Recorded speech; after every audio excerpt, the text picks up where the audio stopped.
Carcasona tiene orígenes tanto galos como musulmanes, mientras que sus icónicas murallas incluyen construcciones tanto romanas como de la época de Napoleón III, es decir, del siglo XIX.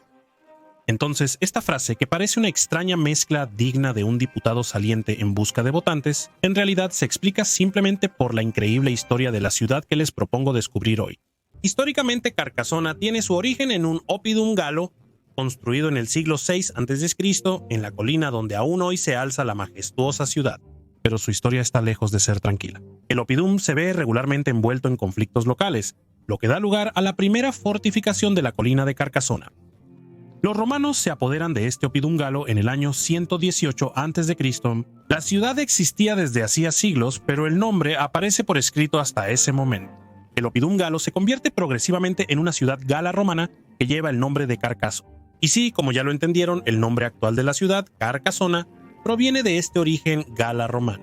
De hecho, la famosa leyenda de la noble dama Carcase, de la cual se pueden encontrar representaciones dentro de la ciudad medieval, quien supuestamente era la esposa musulmana legendaria del señor Balak, y defendió con éxito su ciudad frente al emperador Franco Carlomagno, dándole así su nombre, es históricamente falsa. Pero sin embargo se basa en un contexto que sí es real, y pronto van a poder entender cómo Carcasona puede tener tanto orígenes galos como musulmanes.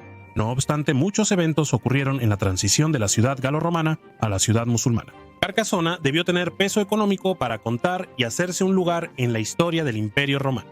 Así es, gracias a la Pax Romana, es decir, la paz romana de la que se beneficiaban las regiones controladas por el Imperio Romano, durante aproximadamente 200 años. Esto va a permitir que la ciudad prospere y tome un lugar importante en la región. Sin embargo, desde finales del siglo III de nuestra era, y sobre todo durante el siglo IV, los disturbios regulares en el Imperio Romano y la región impulsan a los líderes locales a construir las primeras fortificaciones de piedra alrededor de la ciudad. De hecho, algunas de estas fortificaciones romanas aún son visibles hoy, demostrando su calidad y pertinencia estratégica. Si desean entender por qué algunas torres romanas son redondas, otras cuadradas y otras en forma de herradura como estas, hice un video sobre este tema, el cual comparto al final de este documental. Entonces, ¿qué sucedió para que la Carcasona galo-romana originara una leyenda que presenta a Carcasa, una dama musulmana, enfrentándose al Franco? El principal responsable de esto es la desaparición gradual del Imperio Romano de Occidente. Durante el siglo V, los visigodos se asientan en la zona y dominan la ciudad en un entorno inestable. Los conflictos recurrentes ocasionan interrupciones en el dominio cuando la ciudad es tomada. No obstante, el colapso abrupto del reino visigodo será un punto de inflexión crucial en la historia de la ciudad. A inicios del siglo VIII, una incursión del califato islámico, que ahora llega hasta el estrecho de Gibraltar, ataca a España. Este ataque, que inicialmente solo iba a ser una razzia, revela la fragilidad del reino visigodo, colapsando en pocos meses. Por lo tanto, a pesar de estar totalmente al norte del reino visigodo, en 725 la ciudad cae en manos del califato durante 27 años, pero es desde 752 que Pepino el Breve, quien es hijo de Carlos Martel y padre de Carlomagno, toma la ciudad. 6 años después, en 759, completa la conquista total de la Septimania, la región. La leyenda de Dama Carcas, originada en el siglo XII, la creatividad de los trovadores o tradiciones orales locales del siglo XVI, según diferentes autores, dieron origen a esta historia. Así se inspira en este contexto para atribuir un origen legendario al nombre de la ciudad. Esta primera parte de la historia de la ciudad explica su nombre y origen, pero no el por qué hoy está tan poderosamente fortificada y rodeada por 2 capas de murallas. Entonces, ¿por qué se esforzaron tanto en proteger Carcasona? A finales del siglo XI, una dinastía que desempeñó un papel crucial en la historia de la ciudad la conquistó. Se refiere a la poderosa dinastía Trincavel. Es por su madre que el noble Bernardo Atón IV Trincavel, quien gobierna Albi y Nimes, hereda también los vizcondados de Carcasona y Besiers. Es gracias a esta dinastía medieval que la ciudad conoce un auge significativo. Así, la catedral de Carcasona se construye en esa época, es decir, a finales del siglo XI. El castillo, aún visible, comenzó a construirse en el siglo XII y se adaptó con el tiempo. Y de los señores para responder a las necesidades militares y civiles. Es entonces en este doble contexto que es, por un lado, un auge económico y por otro, un entorno inestable, lo que incita a los Trincaveles a proteger lo mejor posible la ciudad, apoyándose, por supuesto, en las obras romanas que han sobrevivido. A finales del siglo XII, el catarismo, una rama disidente del cristianismo que surgió cerca del año 1000 en Europa occidental, comienza a ganar impulso, dentro de lo que hoy es Occitania, ayudado por la actitud permisiva del conde de Toulouse y de su poderoso vasallo. Raymond Roger Trincavel, vizconde de Carcassona, Razès, Albi, Ambialet y Béziers. A pesar de ser católicos, muestran tolerancia hacia los cátaros e incluso hacia los judíos, quienes también solían ser terriblemente maltratados en la Edad Media. El término cátaro viene del griego cátaros, que significa limpio o puro, sin abordar la interesante espiritualidad cátara, ya que aquí se trata de historia.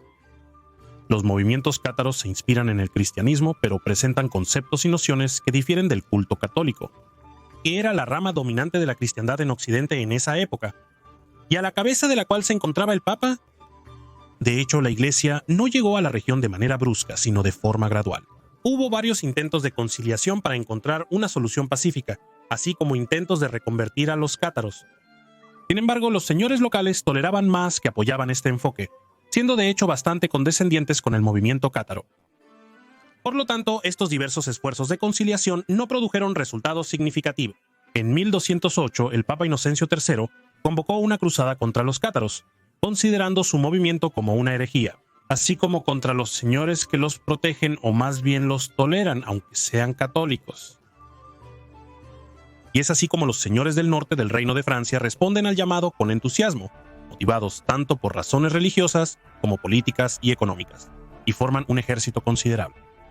Como resultado de esta exhibición de poder, el conde de Toulouse, consciente del peligro y pragmático, se disculpa rápidamente y de cierta forma abandona a los cátaros. Pero Raimundo Roger Trincavel, señor de Carcassona, entre otros lugares, continúa buscando un compromiso y acude ante el legado, el Papa y los cruzados para defender su causa. Ahí reafirma claramente su fidelidad al catolicismo, pero no logra llegar a un acuerdo con los cruzados. Los últimos exigen la sumisión total del vizconde y la entrega o destierro de los cátaros, lo cual Trincavel rechaza. Entonces la región se sumergirá en el caos. En julio de 1209 comienza el sitio de la ciudad de Béziers, cuyos defensores han recibido suficiente para resistir 40 días y permitir el regreso del vizconde Trincavel con un ejército de refuerzo. Sin embargo, este plan se va casi literalmente al agua, como consecuencia de una salida, digámoslo, totalmente fallida de los defensores. Al ver a algunos cruzados refrescándose en el río cerca de la ciudad, algunos piensan en aprovechar la oportunidad para vengarse y desmoralizar a sus enemigos. Sin embargo, los cruzados superan rápidamente la salida mal organizada, provocando una retirada caótica y aterrorizada de los habitantes de Béziers. Del desorden surge el desastre, cuando los cruzados aprovechan la confusión para entrar en la ciudad. 3 horas después de esta salida fallida, la caída de la ciudad es un hecho y es seguida de una terrible masacre de la población, sin importar la edad o el sexo de los individuos. Según la confesión del legado papal Arnaud d'Amaury, quien incluso se jacta de ello en un informe. En agosto de 1209, Carcassona, defendida por el vizconde Trincavel, se encuentra con los cruzados a las puertas de su ciudad. Pero no habrá combate. Al enterarse del destino de Béziers, la ciudad negocia. Tras garantizar el perdón a sus habitantes, Carcassona se rinde después de solo 15 días de asedio. Los habitantes son perdonados, pero expulsados de la ciudad, mientras que los barrios adyacentes son incendiados como se acordó. El vizconde Trincavel es capturado. Estas tierras le son confiscadas y después entregadas al noble francés Simón de Montfort, conde de Montfort-l'Amaury y de Leicester, un guerrero brillante, ambicioso y brutal.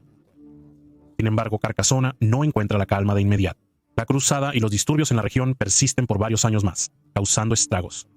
Cuando Simón de Montfort muere en combate en 1218 durante el sitio de Toulouse, su hijo Amaury de Montfort hereda Carcassona. Pero el joven Amaury no logra imponer su autoridad sobre las posesiones heredadas en la región. Es expulsado poco a poco de cada ciudad, hasta que el conde de Toulouse amenaza a Carcassona. En 1224, el señor de Montfort decide renunciar a sus derechos sobre Carcassona, a favor del rey Luis VIII de Francia. El león se convierte en el nuevo y prestigioso propietario del lugar. Podríamos pensar que por fin la calma reinará en la ciudad. Pero es en ese momento cuando los Trincavel reaparecen e intentan un golpe muy audaz.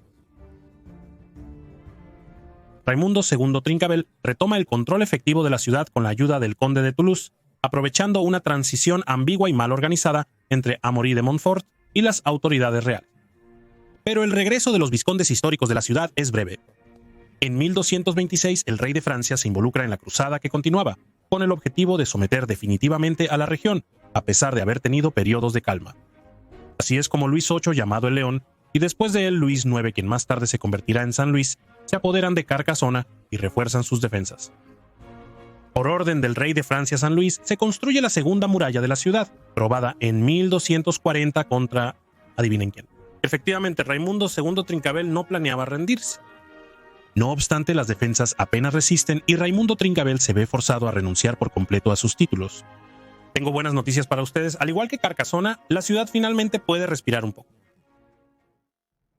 En los próximos 10 años, las defensas de la ciudad se fortalecen sin cesar, evitando que alguien se atreva a sitiar la ciudadela. Esto se mantuvo hasta el final de la Edad Media, en ocasiones perjudicando a los pueblos circundantes, incluso durante la Guerra de los 100 años. Luego, la ciudad vive los disturbios de las guerras de religión del siglo XVI, donde mantiene su rol militar. Mientras que la ciudad de Carcasona disfrutaba de una prosperidad recuperada y bien establecida, hasta el siglo XVII comienza un declive progresivo en beneficio de los pueblos circundantes, más propicios para el desarrollo y las nuevas realidades de la época. Con el paso de las décadas, la ciudad alta se va vaciando poco a poco de sus habitantes y de sus instituciones. En consecuencia, los muros y el castillo ya no se mantienen y caen lenta pero seguramente en ruinas. La ciudad medieval de Carcasona duerme en su colina, mientras que, a orillas del Aude, despierta la nueva y moderna ciudad. Siglos después, cuando la Bella Durmiente está amenazada de destrucción, se cruza con su príncipe encantador, quien está decidido a devolverle la vida y sus colores. En el siglo XIX se consideró destruir la ciudad debido a su estado de abandono y deterioro avanzado. Pero es salvada de su destino primero por Juan Pedro Croix, el viejo alcalde, y luego restaurada. Desde 1853, el arquitecto Eugenio Viollet-le-Duc imprimió su estilo e interpretación de la historia en la ciudad. Todo esto con el consentimiento de Napoleón III. Desde 1862, la ciudad medieval de Carcasona está protegida por los monumentos históricos bajo sus nuevos colores, permitiéndole así llegar a nosotros, rica en su historia y vibrante actualidad.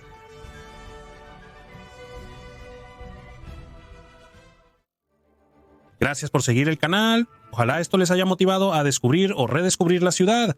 Espero haberme ganado su like. Entonces les pregunto, ¿saben por qué algunas torres de castillo son redondas y otras rectangulares? Responderé esa pregunta en el próximo video.